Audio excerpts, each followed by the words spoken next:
Guru Penggerak akan mewawancarai Bapak untuk permasalahan pengambilan keputusan. Nah, nanti dalam pembicaraan kita akan bertanya jawab mengenai ada masalah dilema etika nanti dan bujukan moral. Adapun yang dilema etika ini nanti bagaimana proses Bapak mengambil keputusan terhadap permasalahan yang efeknya sama-sama benar gitu. Jika kita mengambil yang ini benar juga, yang ini benar juga, tapi kita harus memilih salah satu. Kemudian ada juga nanti yang bujukan moral, itu kita mengambil keputusan antara benar dan salah.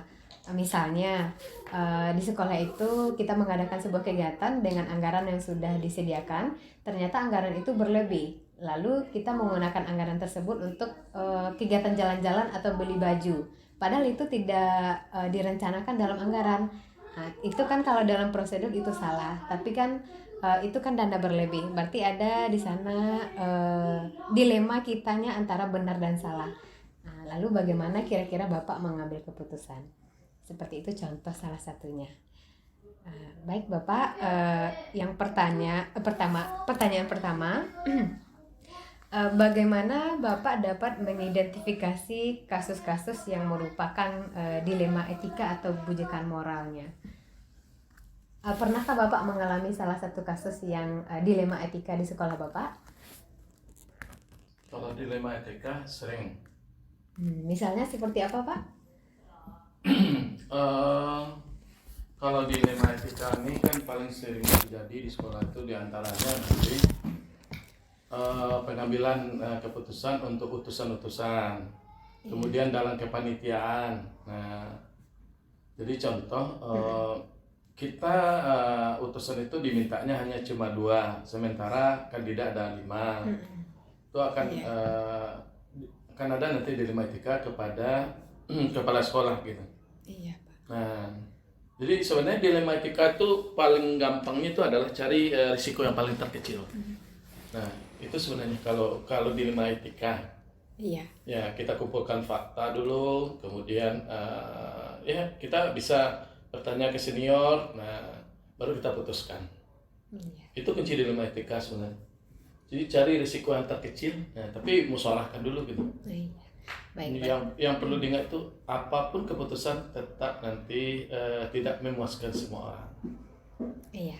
Kalau kasus untuk bujukan moral itu pernah terjadi di sekolah Bapak? Bujukan moral. Iya, antara yang benar dan salah itu ada Pak? Kalau bujukan moral ini agak langka, cuma kan kalau bujukan moral kita ini agak sulit mempersepsikannya di lapangan karena ini ya seperti yang contohkan tadi lah, dia sebenarnya kalau ada semacam anggaran memang harus sesuaikan dengan anggaran. Nah, kita tidak bisa nanti istilahnya menggunakan ke anggaran lain karena sudah diperuntukkan untuk itu gitu. Nah, lebih baik nanti ya anggaran itu dikembalikan ke dalam masa kita nanti silva. Nah, untuk anggaran berikut, nah atau nanti bisa kita kembalikan ke anggaran perubahan, nah bisa masukkan. Jadi sebenarnya bujukan moral itu seorang pemimpin itu tetap ada, tetapi itu jangan dilakukan karena ya risikonya nanti akan jadi bahan perbincangan atau bahan omongan. Ya lebih baik ya segala satu itu kan kalau masalah berkaitan masalah anggaran dari awal kita kan kalau memang nanti membuat anggaran itu harus sesuai dengan perinciannya. Nah, seandainya berlebih, nah baru kita kita kembalikan ke pos semula dulu. Nah, kemudian kalau di berikutnya di anggaran itu kan dibolehkan ada anggaran perubahan. Baru di anggaran perubahan itu kita masukkan bisa dibawa ke jalan-jalan yang lain.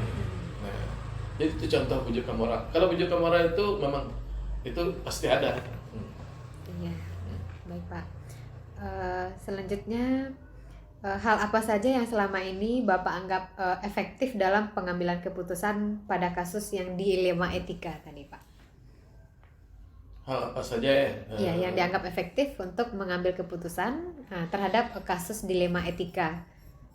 Jadi kalau dilema etika ini Jadi memutuskannya memang sangat berat. Ya, jadi seperti yang Bapak sampaikan di awal, Iya. yang jelas kita kumpulkan dulu bukti-bukti. Iya. Nah, kemudian kita ajak mungkin yang lain untuk bermusyawarah. Nah, kemudian baru kita putuskan. Ya. Iya. Karena efektifnya seperti itu. Karena permasalahannya akan berat nanti kalau diselesaikan langsung. Iya, Pak. Baik, berarti kan tadi Bapak mengatakan kalau kita bermusyawarah dulu. Apakah Bapak membuatkan jadwal untuk musyawarah dengan guru-guru di sekolah Bapak? Kalau musyawarah tidak harus Jadi untuk memutuskan itu ya kita kan jangan sampai berlama-lama. Nah, yang penting jangan sampai berlama-lama. Yang penting yang pertama cari senior, yang kedua kumpulkan para pimpinan. Nah, minta pendapat mereka.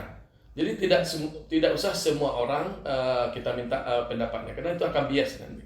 Iya, berarti tidak perlu dijadwalkan ya Pak ya? Tidak. Jadi segala suatu masalah wajib diselesaikan segera. Maka nanti kita tidak harus menjadwalkan, nanti tunggu dulu, jangan gitu. Dilema etika ini kuncinya adalah harus menyelesaikan sesegera mungkin masalah yang kita hadapi. Iya. Dan satu lagi Pak, kira-kira adakah seseorang atau faktor yang selama ini mempermudah atau membantu Bapak dalam mengambil keputusan? Kalau mengambil keputusan ada. Yang pertama ya kita kan punya kolega-kolega. Iya. Nah, sebagai kepala sekolah dia punya kolega di antara wakil. Nah, kemudian pembina OSIS.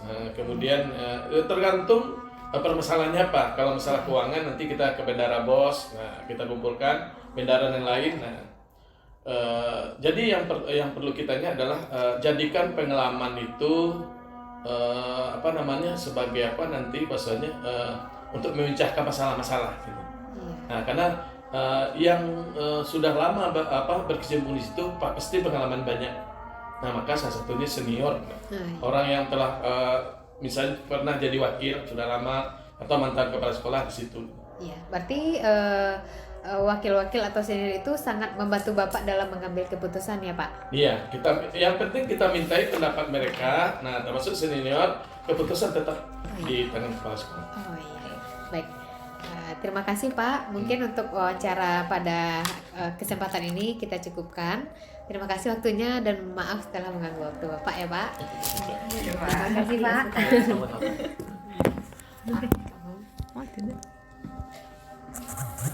Salat dulu. Nah, jadi hari ini insya Allah akan melakukan kegiatan wawancara terkait tentang pengambilan keputusan dengan mempertimbangkan nilai-nilai kebajikan sebagai pemimpin. Nah, ini juga merupakan salah satu tugas demonstrasi kontekstual pada modul 31 program Guru Penggerak. Nah, mempertimbangkan apabila Ibu juga sudah memiliki banyak sekali pengalaman sebagai kepala sekolah, nah karena pengen belajar banyak nih Bu. Nah, selama Ibu menjadi kepala sekolah, Ibu pernah nggak Bu berada di posisi di mana Ibu harus memilih keputusan dengan mempertimbangkan antara dua hal yang menurut Ibu sama-sama sangat baik. Nah, apa nih yang biasanya Ibu lakukan agar bisa mengambil keputusan dengan tepat? Jadi ngambil keputusan itu kan memang nggak mudah kita lakukan, karena kan setiap keputusan itu adalah berkaitan dengan keberadaan, keberhasilan atau kesuksesan seseorang. Itu adalah keputusan kita. Nah, jadi kalau memang ada suatu hal yang kita anggap dua-duanya baik dan kita harus memilih salah satunya, nah ini kita harus pilih dulu. Dalam dua hal yang kita anggap baik itu dalam bidang apa? Yang sekarang kita mau naikkan, yang kita mau pilih itu dia masuk dalam bidang mana? Jadi standar prioritas itu memang harus dikedepankan. Umpamanya katakanlah ini masalah sekolah kita yang paling bagus. Terus yang bagusnya itu siswanya bagus, gurunya bagus, dua-duanya bagus ini. Terus diminta salah satu, kita harus memilih salah satu. Bu, ini dalam hal ini boleh pilih salah satu. Di mana yang paling bagus, paling bagus. Nah, sekarang dalam konteks apa saya harus memilih? Nah, kalau memang sekarang kita mau membawa hal tersebut ini masalah ke konteks guru, berarti ya otomatis kita memilih guru. Jadi kita lihat dulu latar belakangnya. apa? Sehingga kita nyatakan bahwa itu bagus. Kalau memang hal itu dua-duanya nggak bisa kita pisahkan dalam hal apapun, tetap ada hal lain yang bisa membuat hal itu berbeda. Oh ya, berarti mempertimbangkan juga dampak akhir dari itu ya. Ya, dampak akhirnya, kemudian latarnya, dasar apa kita memilih itu bagus atau enggak bagus. Orang juga kembar, yang kembar itu kan dua kembar, dia lahir dari ibu yang sama, kemudian wajahnya sama, semuanya sama. Kalau kita lihat dari jauh tuh sifatnya juga sama. Karena Anda milih mana? Kalau milih mana pasti kita nanti akan tilik ke sisi lain. Mungkin kita mau lihat dia mana yang lebih cepat bangun tidur.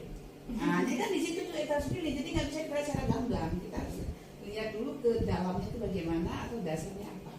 Nanti dibilang ini kalau untuk menyekolahkan anak, ibu mau pilih anak mana nih? Anak ini kembar. Pilih yang mana? Oh, ke sekolah. Nanti kita harus lihat lagi dia ke bagaimana hasil rapornya. Oh, si kembar satu ini mah di sini agak kurang dikit. Nah, kalau dia di dua dia itu bagus, tapi kalau untuk ini pilihlah yang ini. Nah, jadi kita memang keputusan itu memang harus dilatar belakangi oleh suatu hal yang memang terkait dengan kebagusan tersebut. Nah, apakah ada yang mungkin ibu libatkan dalam hal pengambilan keputusan sehingga ibu benar-benar yakin bahwa ini adalah keputusan yang harus betul-betul harus kita libatkan? Apa? Sesuatu itu memang harus ada pakarnya. Orang mengatakan, oh ibu kepala sekolah itu hebat. Kalau tidak ada orang lain yang memberikan hebat itu tidak hebat. Nah, jadi sekarang masalah melibatkan orang lain itu, kita sekarang memilih sesuatu itu baik di bidang apa? Nah, yang membidangi itulah kita harus libatkan. Siapa yang kita anggap itu ahlinya? Nah, di situ kita harus berikan mandat kepada mereka itu untuk memilih. Nah, jadi yang kita anggap itu dua-duanya baik, ada satu yang baik. Kenapa? Karena ada ahlinya. Nah, sesuai kebaikan apa yang mau dilihat kita ambil ahlinya. Nah, itu harus melibatkan lain, nggak boleh dengan sendiri. Berarti ketika menjadi kepala sekolah memang sering menghadapi kasus-kasus seperti dilema Sering, etika sering. itu sering ya. Sering. Kalau yang terkait dengan rujukan moral itu bagaimana Bu? Di mana kita tahu ini sebenarnya tidak terlalu sesuai dengan aturan, tapi kita harus lakukan demi kebaikan orang banyak. Pernah nggak Bu, Ibu mungkin berada di posisi itu dan kira-kira apa yang Ibu pertimbangkan sehingga Ibu memilih untuk melakukan itu? Nah, di sini kan diperlukan kompetensi sosial seorang kepala sekolah. Kepala sekolah itu kan ada 5 kompetensi ya sekarang. Jadi salah satunya kompetensi sosial. Jadi kalau kita mau lihat kebaikan moral, disinilah kepala sekolah itu harus menimbang banyak. Nah, jadi kepala sekolah itu nggak boleh melihat gamblang bagaimana keadaan dia, tapi dia harus melihat hati, kemudian melihat kesehariannya. Nah, sehingga di situ kepala sekolah harus memutuskan bahwa si ini adalah lebih dari yang itu. Nah, itu kita harus pulang lagi ke sosial kita, bukan dari intelektualnya, bukan lagi ke arah materialnya, tapi ke arah sosialnya. Ini udah termasuk kepada bisa masuk ke kegiatannya. Kalau kegiatan itu kan termasuk kerajinan dan kemalasan, kan itu kemudian kepedulian dan keapatisan. Nah, jadi di situ kita harus lihat mereka kalau untuk masalah moral.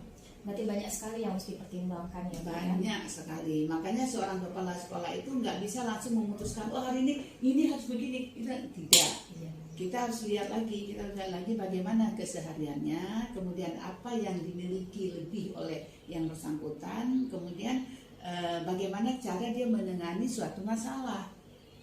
Sehingga kita nggak segampang itu, oh menurut saya sih itu, nanti besok si itu lagi, padahal ada orang lain yang bisa berpikir lebih dari si itunya itu. Gitu ya. Dan menurut pengalaman Ibu nih, alhamdulillah kan udah lebih 5 tahun menjabat sebagai kepala sekolah dan tentunya banyak sekali pengalaman-pengalaman.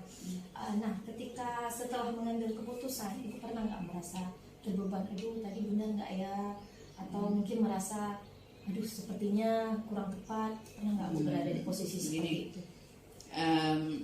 Kalau posisi itu sebenarnya setiap orang mengalami itu tetap ada. Tapi setiap kita sudah mengambil keputusan, kalau keputusan itu memang kita ambil sesuai dengan ada tim ahlinya, kemudian kita udah melihat beliau itu, melihat yang kita mengambil keputusan itu bukan hari itu, kita lihat sebelumnya, itu nggak akan ada pernah penyesalan. Tapi kalau memang pada saat udah kita ambil, ternyata pada saat itu yang kita ambil keputusan itu gagal, mengalami kegagalan, nah itu kita anggap aja bahwa saat itulah yang kita ambil keputusan itu, saat itulah mungkin ada errornya, bukan karena keputusan kita ambil itu salah, tidak. Kita udah tentukan itu memang benar. Tapi kan di saat kita melakukan sesuatu, itu kan ada ceritanya kayak langkah rezeki pertemuan maut. Kemudian ada yang benar, ada yang salah. Kemudian ada yang gagal, ada yang kalah, ada yang menang. Nah, jadi seseorang itu nggak selamanya eksis. Dia pasti ada masa-masa dia itu jatuh. Mungkin pada saat itu kalau misalnya ini keputusan itu kita kembalikan ke individu, pada manusia. Ya, manusia itu kan nggak selamanya dia berpikir lancar.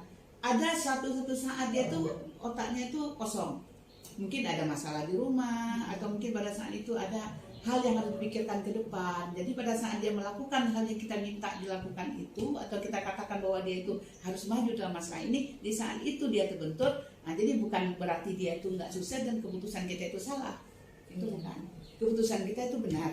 Cuma pada saat itu terjadi error. Oh iya. Jadi kita nggak boleh menyerah dengan apa yang sudah kita lakukan, dan kita kalau menyalahkan diri kita sendiri. Kenapa? Karena keputusan itu kita ambil bukan pada saat kita melihat orang itu pertama. Iya.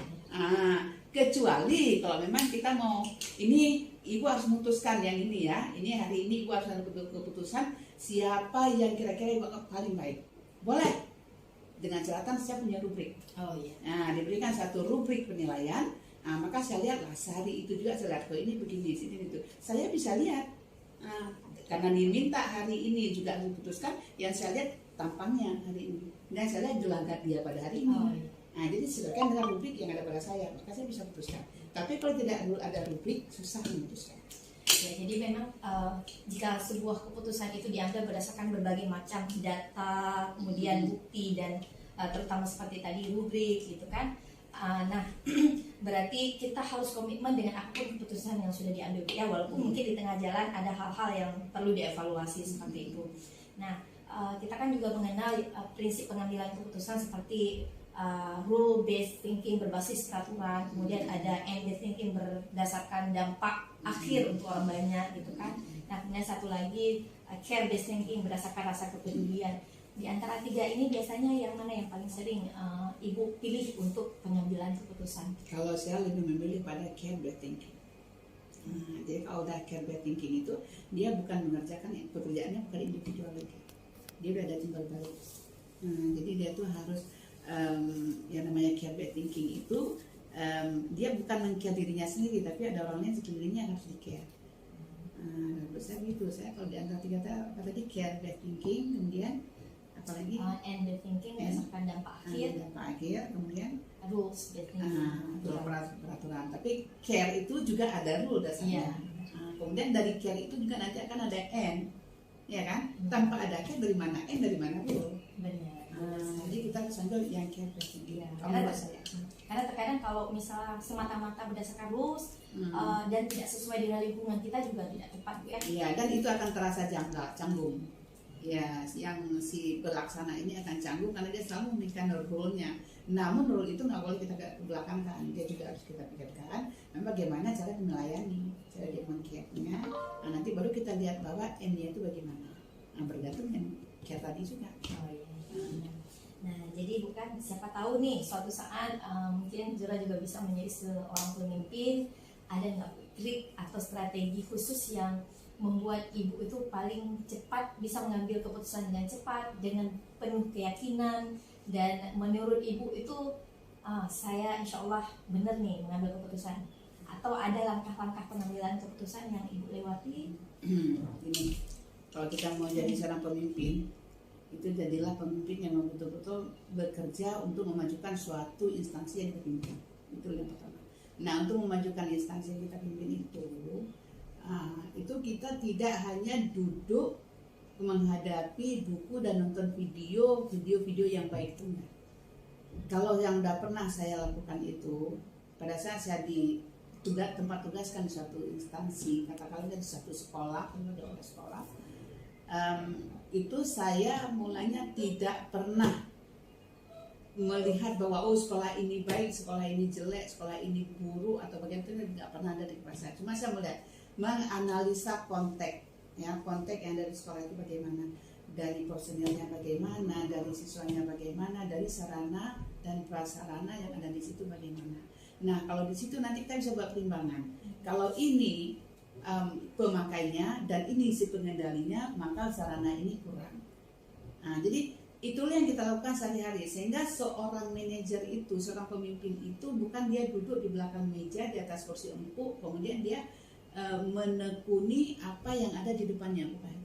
Tapi dia itu memang harus berbaur dengan siapa yang menjadi kalangannya pada saat itu, katakanlah menjadi mitra kerjanya. Kalau di sini misalnya kalau saya kepala sekolah berarti ada guru saya, ada cleaning service saya, kemudian ada siswa-siswa yang jadi objek dari sekolah saya itu saya harus ada berada di posisi mereka, dan saya harus merasakan bagaimana yang dirasakan oleh siswa apabila ini ada guru yang seperti ini. Nah kalau memang ada gelagat guru yang memang berbeda dengan keadaan guru yang sebenarnya, itu yang harus kita lebih dulu perhatikan.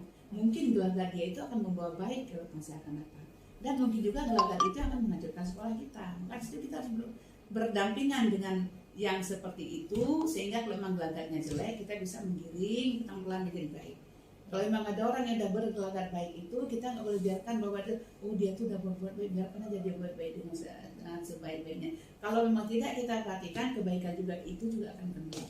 Maka seorang pemimpin itu tidak ada istilah duduk kemudian menerima laporan dari seseorang, bukan itu. Kita sendiri yang harus merasakan, harus berbaur dengan siapa yang menjadi mitra kerja kita demi untuk membangun instansi yang kita punya saat itu.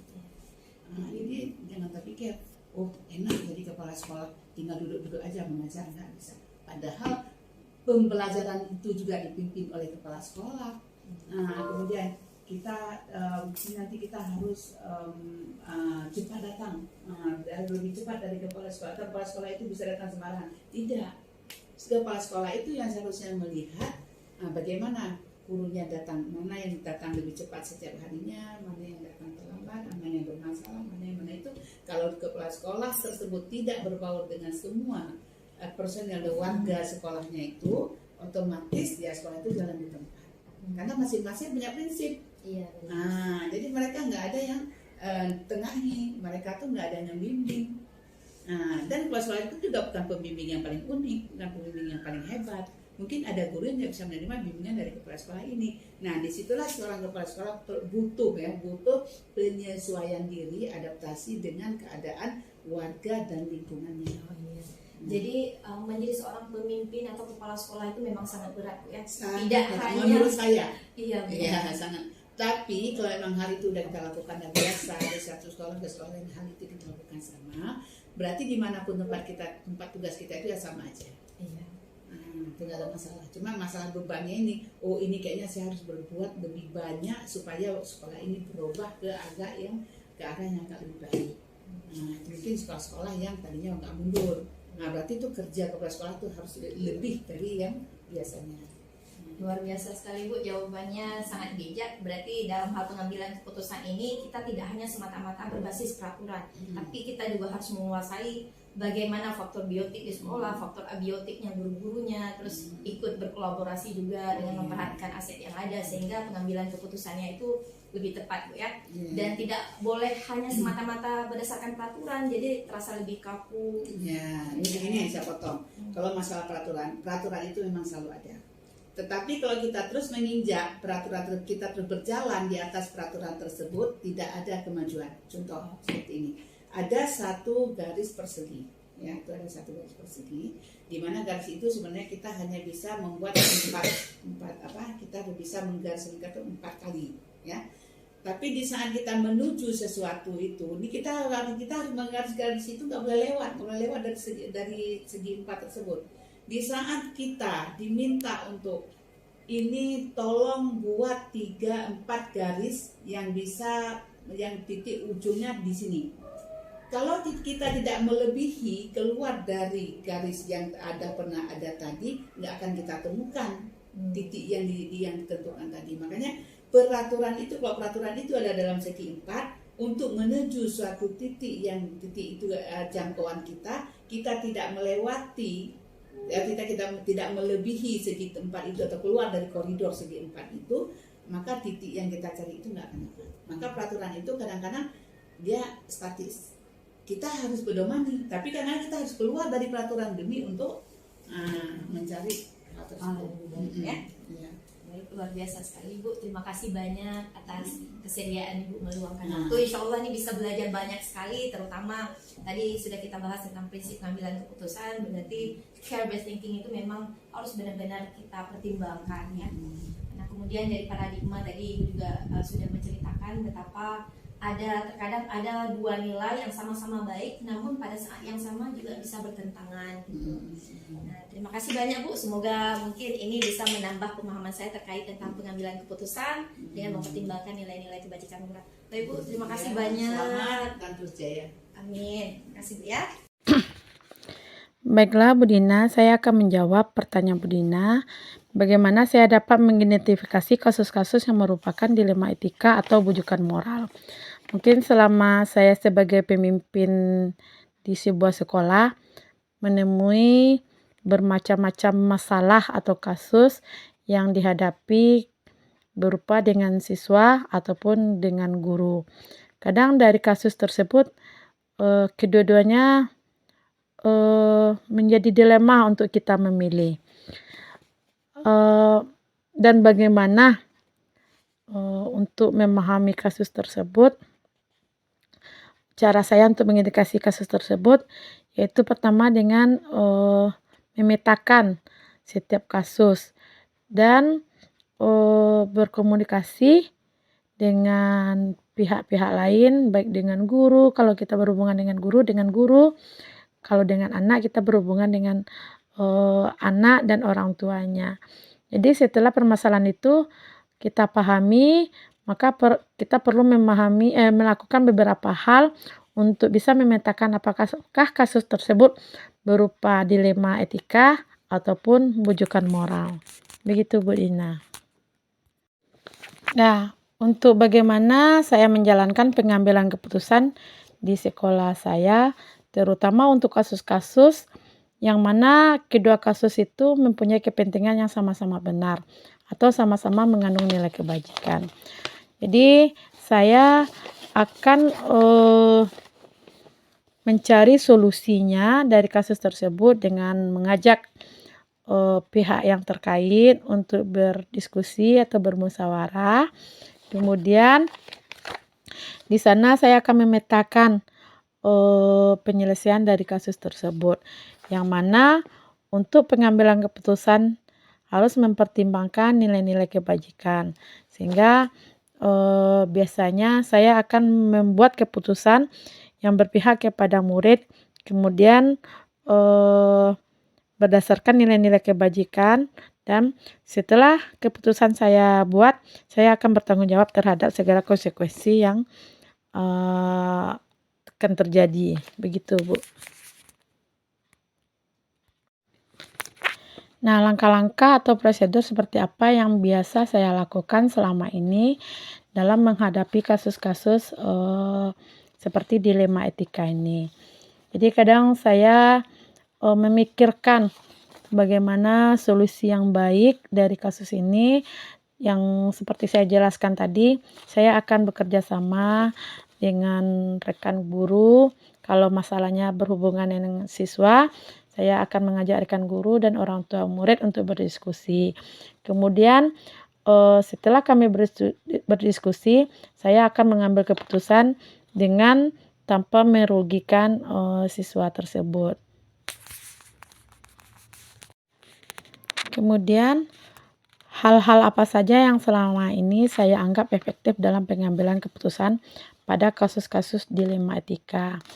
Hal-hal yang efektif yang saya lakukan yaitu dengan berkomunikasi dengan pihak terkait yang berhubungan dengan kasus.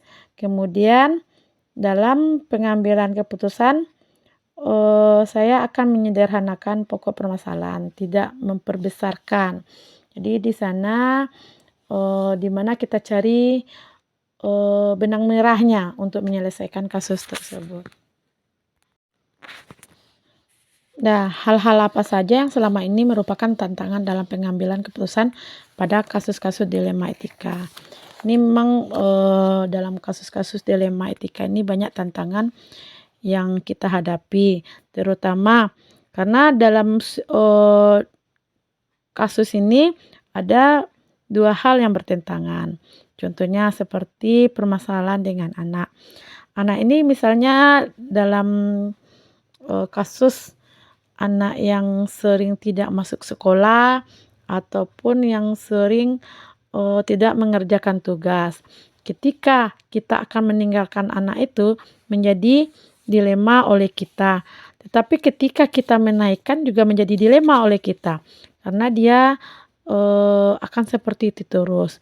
Tapi kalau kita tinggalkan dia bisa kemungkinan dia tidak sekolah. Jadi tantangan bagi saya sendiri dalam pengambilan keputusan itu untuk bagaimana tetap berpihak kepada murid, kepada anak tersebut, tetapi kita tetap menegakkan peraturan. Nah, itu yang menjadi tantangan. Bagaimana cara kita menegakkan peraturannya itu. Begitu, Bu. Apakah saya memiliki sebuah tata kala atau jadwal tertentu dalam sebuah penyelesaian kasus dilema etika? Tidak ada jadwal tertentu dalam menyelesaikan sebuah kasus, karena prioritas kasus mana yang harus diselesaikan secepatnya, tergantung dari jenis kasus yang kita hadapi. Kemudian yang pentingnya kasus tersebut diselesaikan secepatnya agar tercipta lingkungan sekolah yang sehat dan kondusif buat semua warga sekolah. Kemudian bentuk mengenai adakah seseorang atau faktor-faktor yang selama ini mempermudah atau membantu saya dalam pengambilan keputusan dalam kasus-kasus dilematika. Ada, yaitu dengan cara berkomunikasi dan bekerja sama dengan semua warga sekolah.